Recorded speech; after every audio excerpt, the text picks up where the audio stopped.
आज Doubtnut app download करें। Doubtnut पर अपने सभी गणित, रसायन विज्ञान, भौतिक विज्ञान और जीव विज्ञान के डाउट्स का करो सफाया। बस प्रश्न की फोटो खींचो, एक ही प्रश्न को क्रॉप करो और तुरंत वीडियो सोल्यूशन पाओ। अभी डाउनलोड करें। दोस्तों नमस्ते। एक प्रश्न है कि हमको एक आयत की एक भुजा का समीकरण दिया हुआ है 3x - 4y - 10 = 0 और इसके दो शीर्षों के निर्देशांक पता है -2,1 और 2,4। आयत का क्षेत्रफल हमें निकालना है और इसके उस विकर्ण का समीकरण भी निकालना है जो बिंदु -2,4 से जाता है। दोस्तों इसको अगर आप देखें यहाँ से तो ये आपके सामने है चतुर्भुज, ठीक है। अगर आप इस चतुर्भुज के बारे में देखें यहाँ से तो ये है ए, ये है बी, ये है सी और ये है डी, ठीक है। अगर आप ए बी रेखा के बारे में देखें तो ये है 3x - 4y - 10 = 0। अगर आप शीर्षों के निर्देशांक देखें, हमने मान लिया है कि ये रेखा जो है वो 3x - 4y - 10 = 0।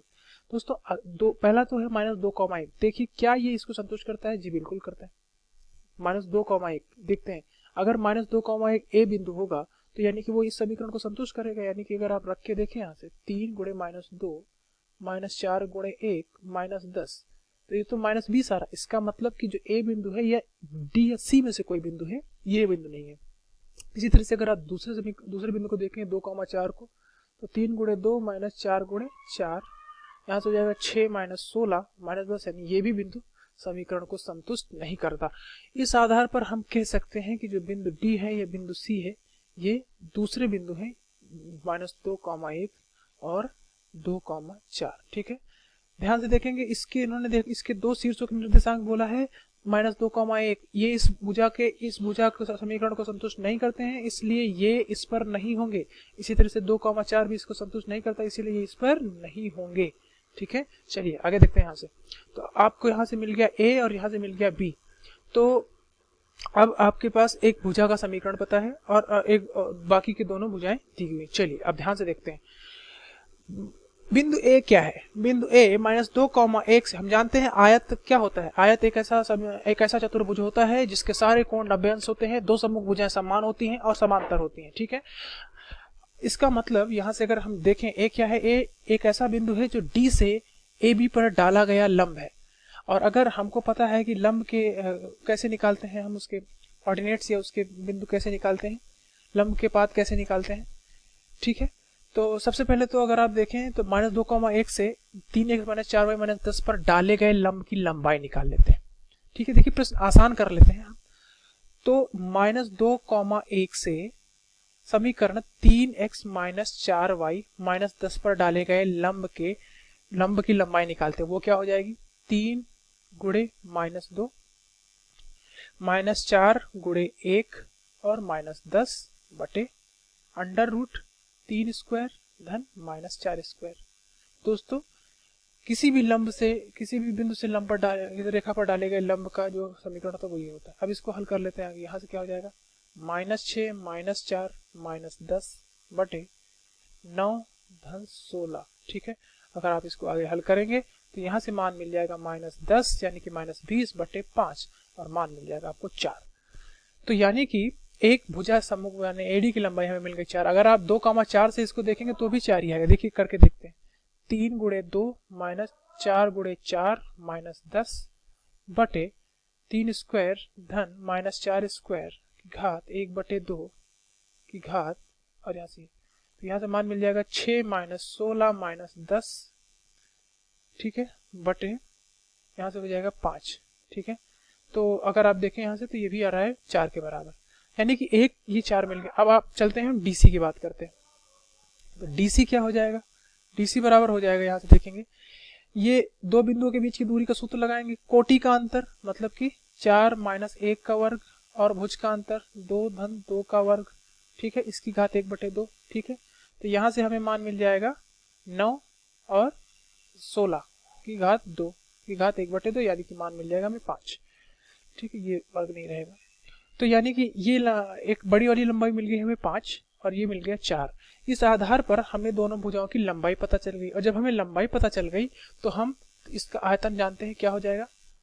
आयतन हो जाएगा क्षेत्रफल हो जाएगा लंबाई गुणे चौड़ाई। लंबाई गुणे चौड़ाई, लंबाई है आपकी 5, चौड़ाई है 4, तो मिल गया हमें क्षेत्रफल 20। इकाई का वर्ग। ठीक है, अब दूसरी बात करते हैं। यहां से देखेंगे, ये तो मिल गया, इन्होंने बोला उस विकर्ण का समीकरण भी निकालिए जो बिंदु -2,4 से जाता है। ठीक है, इस बिंदु से जाने वाला, देखिए अब हम इसको थोड़ा सा समझते हैं। ये देखिए, ये जो डीसी रेखा है, ठीक है, इससे विकर्ण जो होगा वो कितने अंश का कोण बनाएगा, इससे कितने अंश का कोण बनाएगा, ये देखिए, ये विकर्ण है हमारा, ठीक, ये विकर्ण है, तो ये कितने अंश का कोण बनाएगा, कि इन्होंने बोला है इससे जाने वाला विकर्ण, यानी एक रेखा तो हमें पता है, ठीक है, ये हमें पता है, ये क्या है 2,4। अब ये इस ए बिंदु को मिल रहा है, तो या तो हम ए बिंदु के निर्देशांक निकालें, या फिर हमें इसकी प्रवणता पता हो तो हम निकाल सकते हैं। ठीक है, अब यहां से देखते हैं इसको। अब देखिए यहां से थोड़ा सा और देखते हैं। जो रेखा है एडी, ये इस रेखा एबी की लंबवत है, और अगर लंबवत है रेखा एबी की प्रवणता क्या है, 3x - 4y - 10 बराबर 0। इस रेखा की प्रवणता क्या होगी, इसकी प्रवणता हो जाएगी, देखिए ए का कोफिशिएंट होता है 3, उसके आगे ऋणात्मक लगाते -3, फिर जो बी का होता है, यानी जो y का कोफिशिएंट होता है, यानी यहाँ पर -4, कोफिशिएंट का मतलब गुणांक, ठीक है, जो भी हो, ये तो 3/4, यानी m का जो निर्देशांक है, m का जो प्रवणता, क्षमा कीजिए, AB की जो प्रवणता है वो 3/4 है, यानी AD की प्रवणता क्या हो जाएगी, AD इसके लंबवत है, इसका मतलब जो AD की प्रवणता होगी वो हो जाएगी -4/3।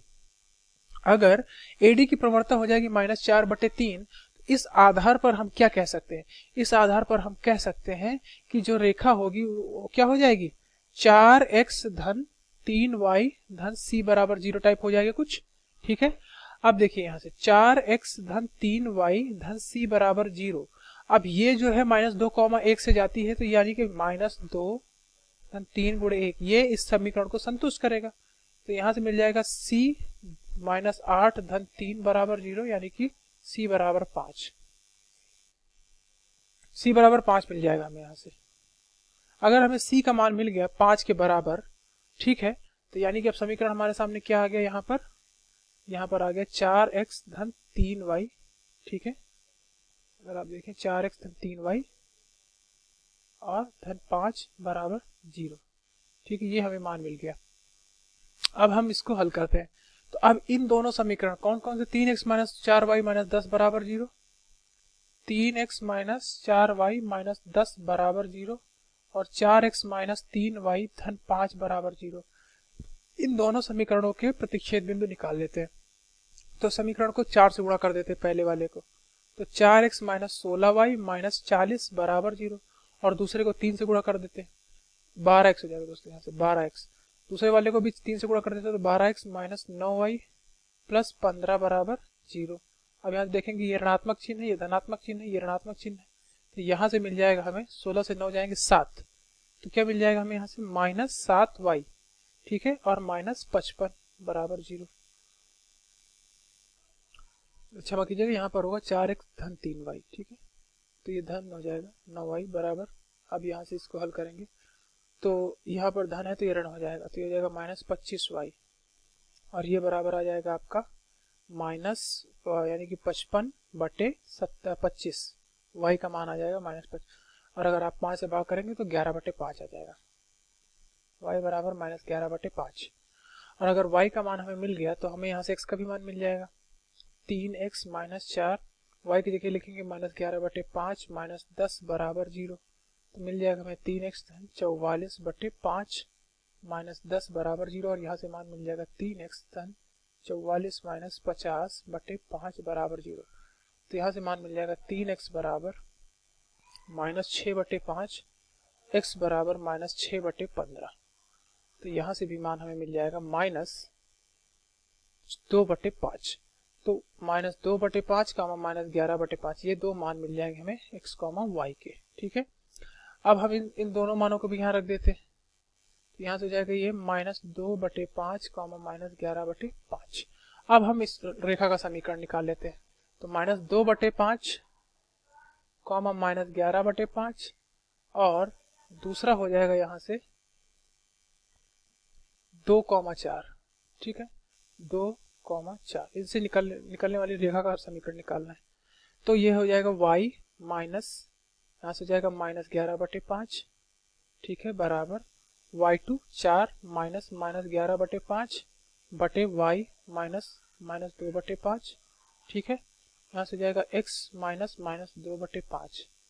अब यहाँ से देखेंगे, इसको हल करेंगे तो मिलेगा y + 11/5 बराबर 20 धन 11 बटे 10 धन 2, ठीक है, और x धन 2/5 ये मिल जाएगा। इसको हल कर लेंगे यहाँ से तो मिल जाएगा हमें 5y धन 11 बटे 5 बराबर 31/12 और 5x धन 2। तो यहाँ से मान मिल जाएगा हमें इसका 60y धन 12 × 12 12 × 12 13 बराबर 5 × 5 5 × 15 5x धन 2, ठीक है। और इसको हम हल कर लेंगे यहाँ से 60y धन 132 5 × 5 25 5 × 5 25 27 5 × 5 775 x धन क्या। कक्षा 6 से 12वीं से लेकर नीट, IIT, JEE वो एडवांस के लेवल तक 1 करोड़ से ज्यादा छात्रों का भरोसा। आज ही डाउनलोड करें डाउटनेट ऐप या व्हाट्सएप करें अपने सारे डाउट्स 8400 400 400 पर।